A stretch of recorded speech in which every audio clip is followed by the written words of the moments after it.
Narito ng PTV Balita ngayon. May paalala ang Commission on Elections hinggil sa signature campaign na naglalayong amyendahan ang konstitusyon. Ayon kay COMELEC Chair George Garcia, posibleng mawalan ng bisa ito kapag napatunayan na ginamit ang pondo ng bayan para rito.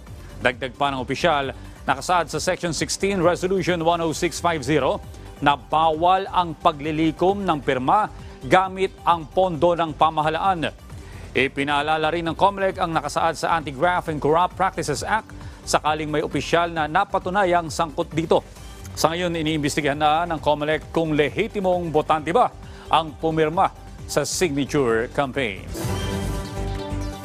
Samantala, nagpahayag ng interes ang bansang Germany na kumuha ng mga overseas Filipino workers.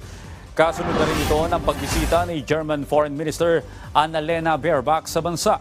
Bukod sa nurse, kailangan ng Germany ng mga electrician, electrical engineers at iba pang manggagawa sa hospitality sector. Ayon kay DMW Undersecretary Patricia Yvonne Kawanan, mismong si Pangulong Ferdinand R. Marcos Jr.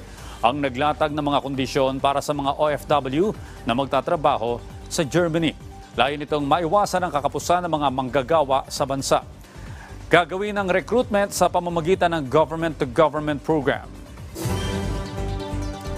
At yan ang mga balita sa oras na ito. Para sa iba pang update, i-follow at ilike kami sa aming mga social media sites sa @PTVPH.